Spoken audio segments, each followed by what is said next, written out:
नमस्कार, हरियाणा न्यूज देख रहे हैं आप। मैं हूं आपके साथ केशव कुमार।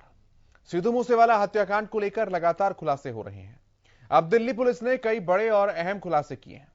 हरियाणा के सोनीपत के शूटर प्रियव्रत फौजी को गिरफ्तार किया गया है, जो इस केस को सुलझाने में एक अहम कड़ी साबित हो सकती है। और इनके पास से बहुत बड़ी मात्रा में असला भी बरामद किया गया है। ये रिपोर्ट आप देखिए, फिर हम बात करेंगे क्या सिद्धू मूसेवाला का जो मर्डर का मास्टर प्लान था अब वो डिकोड हो जाएगा। देखिए रिपोर्ट।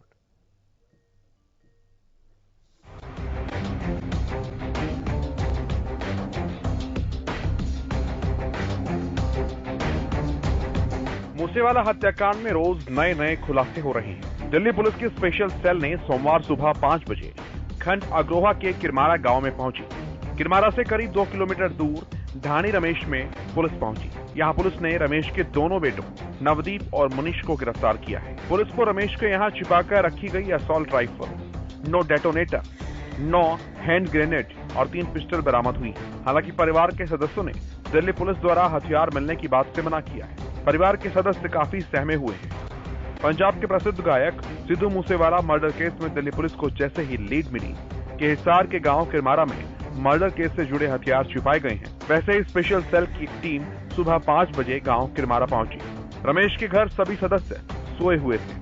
यहाँ पुलिस दल बल के साथ पहुंची और दबे पांव यहाँ दबिश दी। गांव से 2 किलोमीटर दूर ढाणी में रमेश के घर का पुलिस ने दरवाजा खटखटाया और दरवाजा खुलते ही घर खंगालना शुरू कर दिया। पुलिस ने परिवार के सदस्यों से पूछताछ की। पंजाब के सिद्धू मूसेवाला हत्याकांड मामले में दिल्ली पुलिस की स्पेशल सेल ने सोमवार को एक बड़ी कामयाबी हासिल की। पुलिस ने 2 मुख्य शूटर्स और उनके एक सहयोगी को गिरफ्तार किया है। 2 शूटर्स में से एक मॉड्यूल का मुखिया है। दोनों मुलजिमों की पहचान हरियाणा के सोनीपत निवासी प्रियव्रत उर्फ फौजी और कशिश उर्फ कुलदीप के तौर पर की गई। पुलिस की अगर माने तो गैंगस्टर्स के बोलेरो मॉड्यूल के मुखिया रहे मुलजिम प्रियव्रत ने निशानेबाजों की टीम को लीड किया था और हमले के वक्त वो गोल्डी बरार के सीधे संपर्क में था। वो मर्डर का मुख्य शूटर था और घटना से पहले पेट्रोल पंप फतेहाबाद के सीसीटीवी फुटेज से भी ये साबित होता है। प्रियव्रत फौजी की गिरफ्तारी इसलिए भी अहम मानी जा रही है क्योंकि आरोप है कि उसी ने 19 मई 2022 को घटना के वक्त सबसे पहले गोली सिद्धू मूसेवाला के बदन में झोंकी थी। अब पंजाब और दिल्ली पुलिस को उम्मीद है कि वो जल्द ही प्रियव्रत फौजी से हासिल जानकारियों के आधार पर बाकी अन्य शूटर्स को भी दबोच लेगी, जिन्होंने घटना वाले दिन चारों ओर से घेरकर पंजाबी गायक सिद्धू मूसेवाला के ऊपर गोलियां बरसाई थी। Bureau report, Haryana news.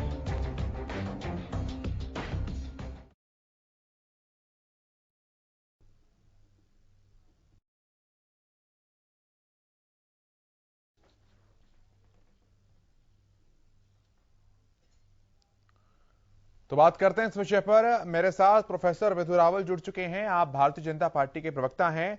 और अजय कुमार जी हमारे साथ जुड़ चुके हैं, आम आदमी पार्टी के प्रवक्ता हैं। कुछ ही देर में टीना जी हमारे साथ होंगी, कांग्रेस पार्टी की प्रवक्ता। और इसके अलावा कुलदीप हमारे संवाददाता हिसार से भी हमारे साथ कनेक्ट होंगे। फिलहाल बहुत स्वागत है विधु जी आपका भी और अजय जी आपका भी।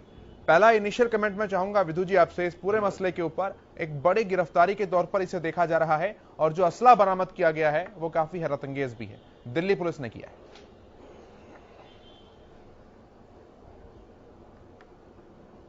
देखिए, बिल्कुल कोऑर्डिनेशन के साथ काम कर रही हैं सभी पुलिस, चाहे पंजाब पुलिस हो, हरियाणा पुलिस हो, दिल्ली पुलिस हो और दूर महाराष्ट्र तक, राजस्थान तक इनके तार जो है जुड़ते रहे हैं। हमने देखा कि किस प्रकार से बड़ी मुस्तैदी के साथ जो है इस घटना के बाद जो है पुलिस ने काम किया है। लेकिन फिर से दोबारा से हमारी जो चिंता है वो घटना से पहले की है। किस प्रकार से एक नामी सिंगर जो कि पंजाब और पंजाबियों के दिल में बसने वाले सिंगर थे, उनको ब्रॉड डे लाइट में दिन दहाड़े सरेआम घात लगाकर सबके बीच में किस प्रकार से भून दिया जाता है। ये जो व्यवस्था है, ये व्यवस्था दरअसल हमें सबक एक सिखा रही है कि राजनीतिक प्रयोग कितने मुश्किल होते हैं और कितना इसका भुगतान किया जाना पड़ता है। जनता कितना भुगतान करती है ऐसे प्रयोगों का। ऐसे प्रयोग जो हमने निरंतर देखे हैं, बार बार होते रहे हैं, लेकिन ये फेल होते रहे हैं। ये प्रयोग जो नॉन सीरियस पॉलिटिशियंस के द्वारा होते हैं या नॉन सीरियस पॉलिटिक्स के होते हैं, जिन आसमानी बातें कर आना और उसके बाद बातों को पूरा तो करना दूर, अपने नियंत्रण में जो चीजें हैं वो भी अनियंत्रित हो जाए। मैं आज बहुत ज्यादा कटु नहीं कहना चाहता हूं, लेकिन कम से कम इतनी बात तो ध्यान में आती है कि पंजाब के अंदर जो लचर सुरक्षा व्यवस्था है और ये तुरंत अभी की हुई है, ये जरूर चिंता का विषय है। देश की आंतरिक और बाहरी सुरक्षा दोनों के लिए खतरनाक है, क्योंकि पंजाब एक बॉर्डरिंग स्टेट है। मैं फिर से निवेदन करूंगा कि जो लोग पंजाब में सत्ता में हैं वो अब तो होश में आए और अब तो अपने पंजाब के लोगों की जान और माल की सुरक्षा करें। हमसे जिस प्रकार का आपको सहयोग चाहिए हम बिल्कुल देंगे। हमारी एक्सपर्टीज चाहिए, चाहे आपको राजनीतिक एक्सपर्टीज हो या प्रशासनिक एक्सपर्टीज हो, वो भी देने के लिए हम तैयार हैं। हरियाणा पुलिस का अगर कोई दस्ता आप कहेंगे जाने को वहां पर काम करने के लिए, तो हम उसमें भी आपको जो है मदद कर सकते हैं। जो भी आपको मदद चाहिए, लेकिन कम से कम राजनीति को बंद करके लोगों की जान और माल की जो सुरक्षा है उस पर ध्यान दिया जाना चाहिए। और आओ मिलकर काम करते हैं, कटु राजनीति करने की बजाय। ठीक है, अब आपको जनता ने चुन लिया है, कोई भी कारण रहा हो जनता का चुनने का, लेकिन अब जो है हम कोऑर्डिनेशन में काम करना चाहते हैं। आगे भी किसी तरह की कोई पकड़ धकड़ होनी हो या कुछ भी हो, अपराधियों के लिए कोई सुरक्षित जगह नहीं रहनी चाहिए। हम आपके साथ जो है कंधे से कंधा मिलाकर और कदम से कदम मिलाकर चलने के लिए तैयार है। ठीक है, आए आप लोग, हमसे जिस प्रकार की भी मदद की अपेक्षा करते हैं हम करेंगे आपकी मदद। ठीक है, रजय कुमार जी हमारे साथ जुड़ चुके हैं और टीना जी भी हमारे साथ जुड़ चुकी हैं। रजय जी, मैं पहले आपके पास आता हूं।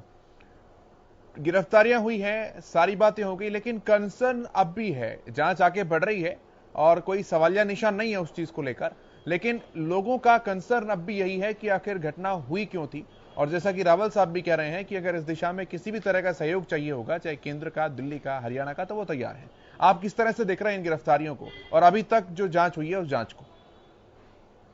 ये मैं अभी तक की जो भी जांच हुई है, मैं अपने तौर पर कहूं या लोगों के तौर पर कहूं या पुलिस के तौर पर कहूं, देखिए अभी तक हमारा जो भी प्रशासन इस जांच में लगा हुआ है, जितने अधिकारी लगे हुए हैं, उसकी जांच से पंजाब सरकार संतुष्ट है और जांच धीरे धीरे अपने सिरे की तरफ बढ़ती जा रही है। और विदुर लाल रावल जी का मैं धन्यवाद करता हूं जो उन्होंने कहा कि हम मदद करेंगे। बहुत अच्छी बात है भाई साहब। मैं भी आज कोई ऐसी बात नहीं करूंगा कि उनको बुरा लग जाए। हालांकि वो बीच बीच में एक आधी राजनीतिक बात कर ही जाते हैं, लेकिन फिर भी हम उनकी बातों को छोड़ ही देंगे।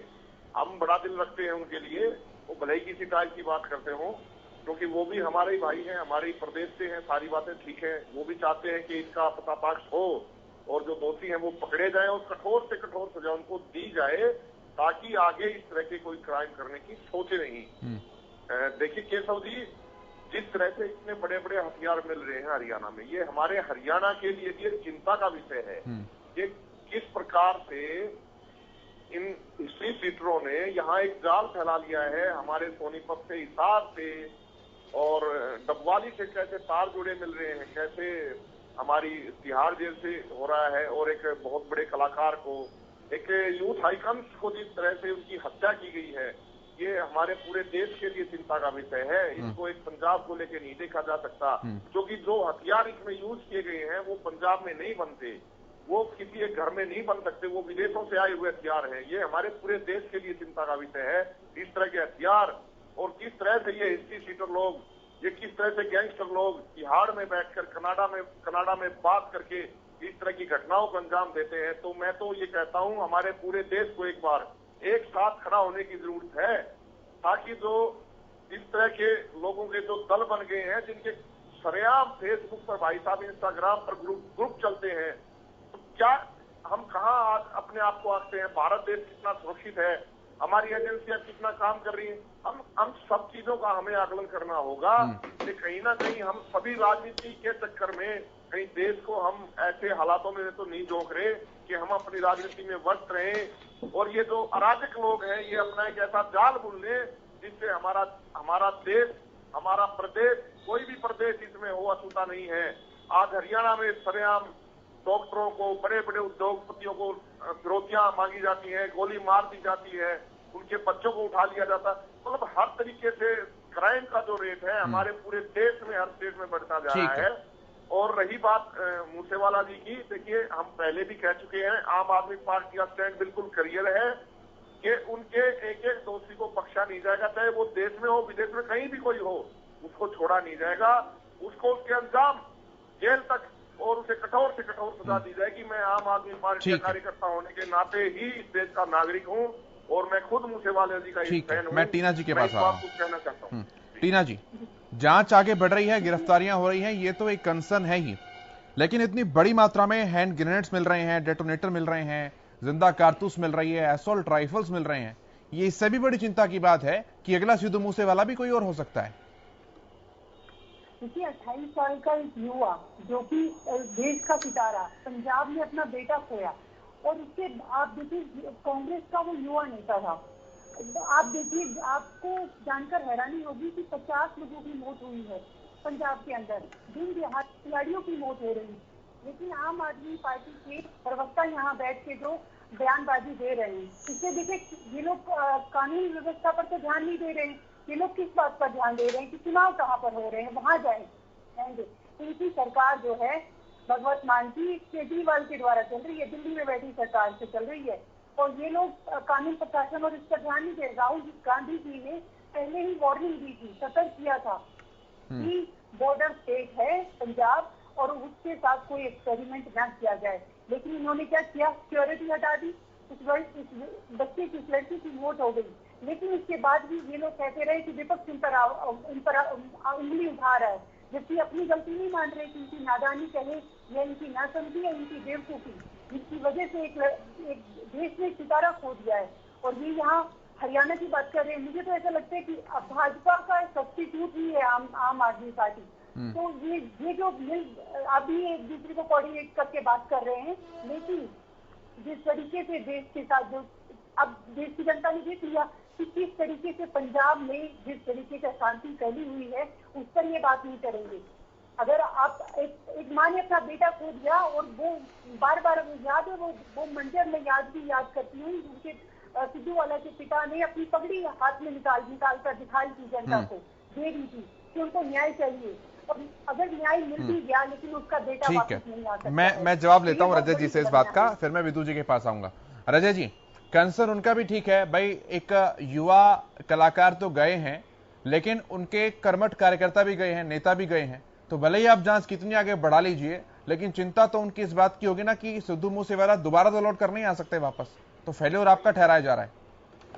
केशव जी, मैं टीना जी की इस बात को एग्री करता हूँ। देखिए, उनका एक कार्यकर्ता गया है, लेकिन इस यूथ का, हमारे देश का एक आइकन गया है। काफी अच्छी उन्होंने अच्छे गाने, काफी अच्छा संगीत को उन्होंने एक नाम दिया, परचम दिया, तो इस बात का हमें भी अफसोस है। देखिए, नेता किसी भी पार्टी का हो, वो एक कार्यकर्ता होता है, और किसी भी पार्टी के लिए उसका कार्यकर्ता बहुत, उसके लिए एक मतलब कमाना होता है पार्टी को, तो कमाया हुआ कार्यकर्ता किसी भी पार्टी का अगर जाता है तो उसका अफसोस है।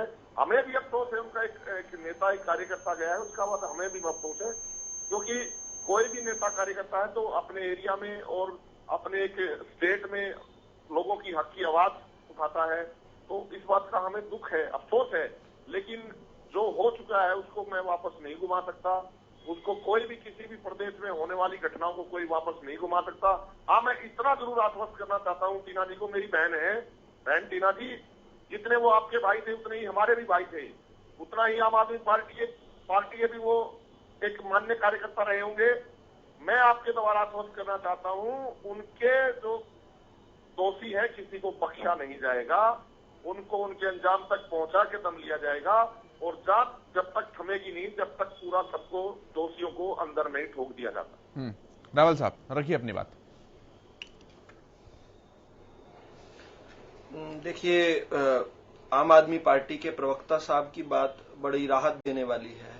उनकी बात ये कहना कि किसी को बख्शा नहीं जाएगा, ये बड़ी राहत देने वाली है। उन्होंने कुछ गलतियां अपनी सुधार ली हैं, जैसे अपनी वो जो 423 या 434 की जो लिस्ट थी सिक्योरिटी जिनसे हटाई गई थी, वो लिस्ट अब फाड़ी जा चुकी है। माफी तो नहीं इन लोगों ने मांगी, लेकिन हाँ, अपने उस एक्शन को ये वापस ले चुके हैं। अब जिनको सिक्योरिटी मिली हुई थी वो मिली हुई है। मैं फिर से जो है चाहता नहीं था इस डिबेट को किसी प्रकार की राजनीतिक हो, लेकिन जब दोनों लोग जो हैं जो बात कहेंगे उसका जवाब देना पड़ेगा। टीना जी से ये सवाल है कि भगवंत मान जी के सामने तो जरूर लचर हो गई व्यवस्था, लेकिन इसकी शुरुआत तो, इसकी नींव तो राहुल गांधी, जिनको आप बड़े दूरदर्शी और दार्शनिक बता रही हैं, उन्होंने रखी थी। जब उन्होंने एक स्थिर सरकार, कैप्टन अमरिंदर जी की सरकार को हटा दिया, और किस प्रकार चन्नी या नवजोत सिद्धू, कंफ्यूजन है कि क्या मामला था वो, लेकिन वो एक जो व्यवस्था जो है, जो बड़ी लचर व्यवस्था जो शुरू थी, वो कांग्रेस के समय शुरू हुई थी। और याद करवाना चाहूंगा कि जो बम विस्फोट गिरने लगे थे, या चाहे प्रधानमंत्री जी की यात्रा पर जो जिस प्रकार से हमने देखा था उड़दंग मचा था, वो भी पंजाब में उस समय कांग्रेस की सरकार थी। तो आप इस प्रकार से जो है अपने ब्लेम शेड नहीं कर सकते। ये ठीक बात है कि आम आदमी पार्टी ने उस लचर हो रही व्यवस्था को और तेजी से लचर कर दिया। वहां पर बिल्कुल ही आउट ऑफ कंट्रोल हो गई चीजें, और किस प्रकार से आज आम आदमी पार्टी की सरकार का ध्यान जो है हर जगह राजनीति करने में है, कहीं पर जान माल की सुरक्षा करने में नहीं है। आउट ऑफ कंट्रोल ही बहुत बड़ा शब्द है, बहुत वायरल हो रही है, मैं दिखाना चाहता हूं। ये देखिए ना आप, ये देखिए आप, ये कल से वायरल हो रही है ये तस्वीर। इसमें एक आधी स्टेट के मुख्यमंत्री की गाड़ी पर किस प्रकार से एक पूरी स्टेट के मुख्यमंत्री लटके हुए हैं, ये देख रहे हैं हम। इन्होंने किस प्रकार से पंजाब को सबलेट कर दिया पूरे का पूरा, किस प्रकार से केजरीवाल की राजनीतिक प्रयोगशाला बना दिया। ये बड़े चिंता का विषय है। लेकिन मुझे इस तस्वीर में केवल जो रिमोट कंट्रोल वाला मामला वो नहीं दिखता। इसके अतिरिक्त मैं ये देखता हूं कि ये कितने सुरक्षाकर्मी यहाँ पर घेरे खड़े हैं। मैं काउंट कर रहा था तो इस तस्वीर में मैं जो है वर्दी वाले 33 लोगों को काउंट कर पाया हूं।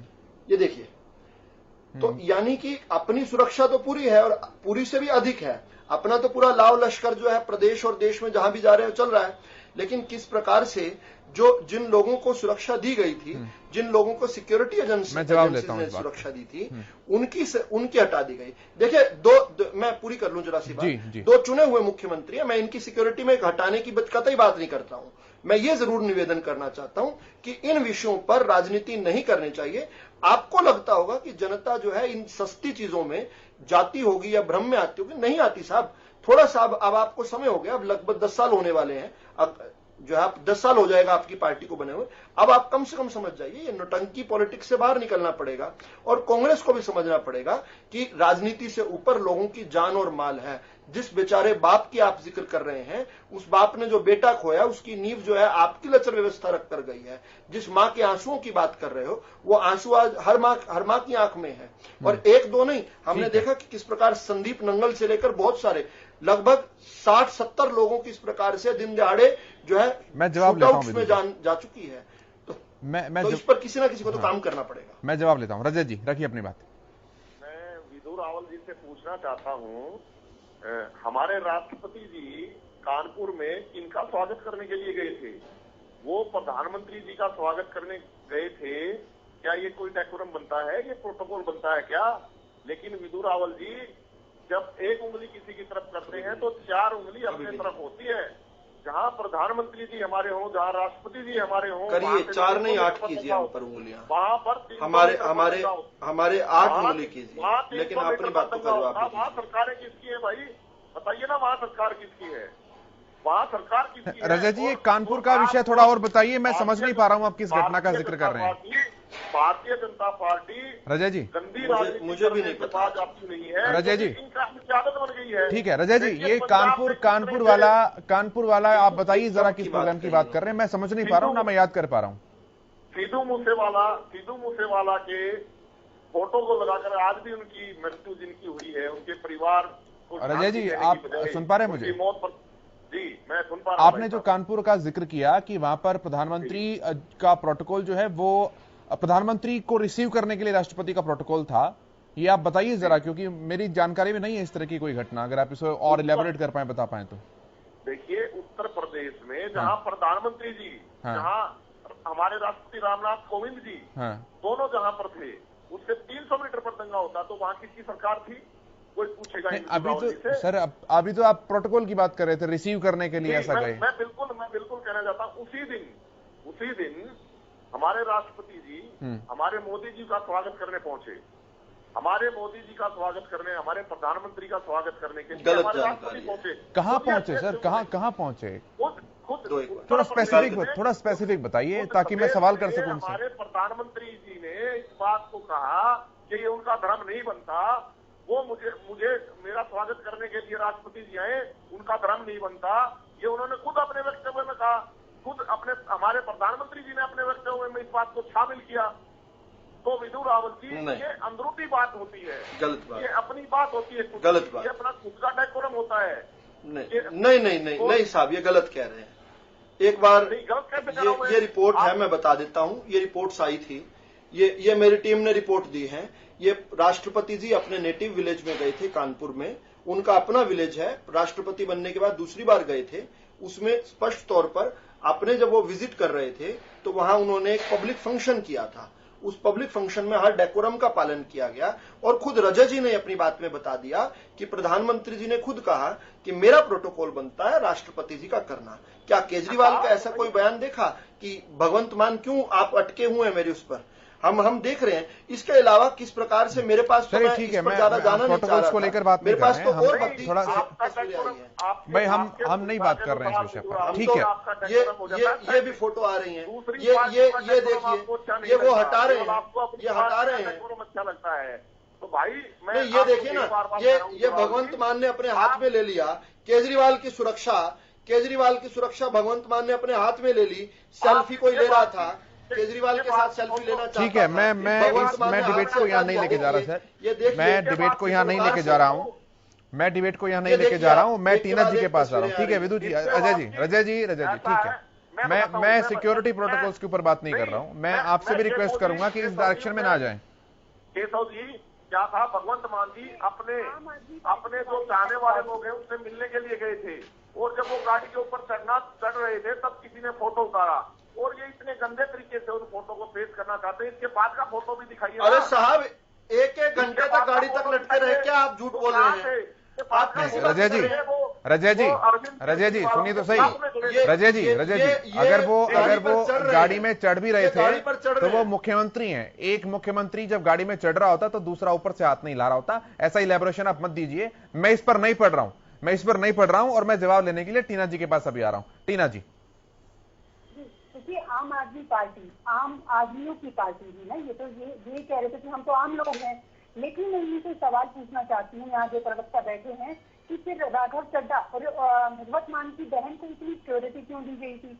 आज हम इस विषय पर बात कर रहे हैं तो सोचने का विषय है कि ऐसे व्यक्तियों को आपने सिक्योरिटी दी और जिसको थ्रेट था उससे आपने सिक्योरिटी छीन ली, जिसकी वजह से आज वो हमारे बीच में नहीं है।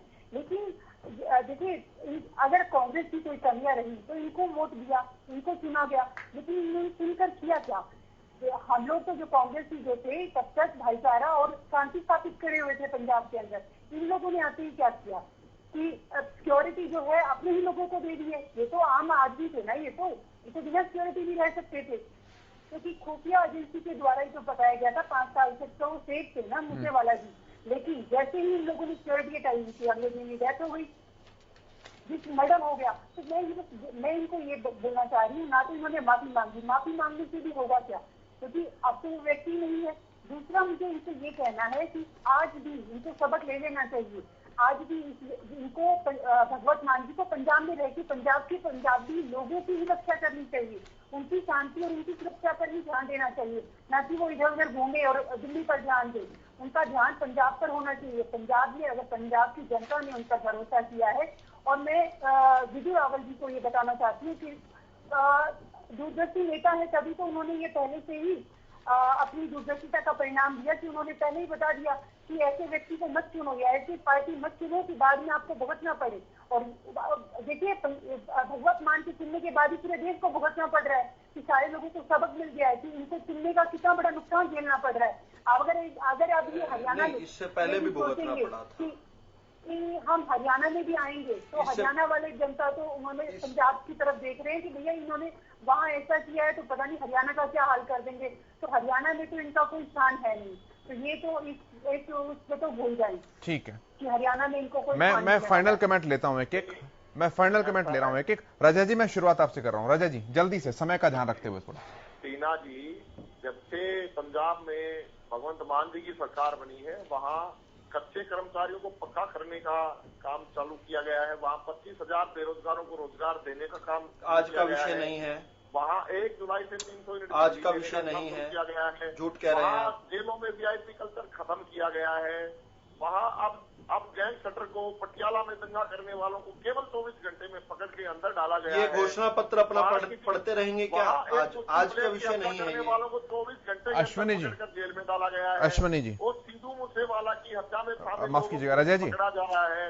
आप कांग्रेस और बीजेपी ये जो माहौल बनाने की कोशिश कर रही है, मेरे पूरे देश के लोग, हमारे पूरे देश के लोग, हरियाणा के, पंजाब के सभी देख रहे हैं। ठीक है, आप एक बात ठीक है, जैसे एक गंदी राजनीति करने की कोशिश कर रहे हैं और सभी। ठीक है सर, ठीक है, मैं आगे बढ़ रहा हूँ। विदु जी, फाइनल कमेंट। सुरक्षा को लेकर ठीक है रजा जी, ठीक है। विदु जी, देखिए सिद्धू मूसेवाला की दुखद हत्या पर सारे देश में एक दुखद लहर जो है, एक शोक की लहर चली गई थी। लेकिन आम आदमी पार्टी के 92 विधायक होने के बाद एक भी विधायक जो है उनके घर पर 48 घंटे तक सांत्वना देने नहीं गया। जब खुद मुख्यमंत्री वहां पर गए और खुद को आम आदमी का मुख्यमंत्री बोलने वाले, सत्ता में आने वाले लोग 1,000 पुलिसकर्मियों को वहां पर लेके गए। हमने देखा कि किस प्रकार एएसआई की वहां पर दिन दहाड़े हत्या हो रही है। वहां पर संदीप नंगल जो कि एक हॉकी खिलाड़ी थे अंतर्राष्ट्रीय, उनकी हत्या हुई। पटियाला में धार्मिक स्थल पर किस प्रकार से नंगा नाच देखा हमने AK-47 का। पंजाब पुलिस की इंटेलिजेंस विंग की में किस प्रकार का विस्फोट देखा। आज 70-80 के करीब जो है हत्याएं हो चुकी हैं। बेअदबी के मामले ये कहते थे 48 घंटे में निपटा देंगे। रेत माफिया को पकड़ने की बात करते थे, 20,000 करोड़ का राजस्व इकट्ठा करने नहीं कर पाए। ड्रग माफिया को पकड़ने की बात करते थे, नहीं कर पाए। लेकिन ये एक फेल सरकार है, ये एक फेल अपॉर्चुनिटी है और ये जनता के लिए फाइनल कमेंट जल्दी से सबक है कि ऐसे नोटंकी बाजों की अगर सरकार बनाओगे तो किस प्रकार की स्थिति बनेगी। ये पूरी जनता के लिए, हम सबके लिए। ठीक है विदु जी।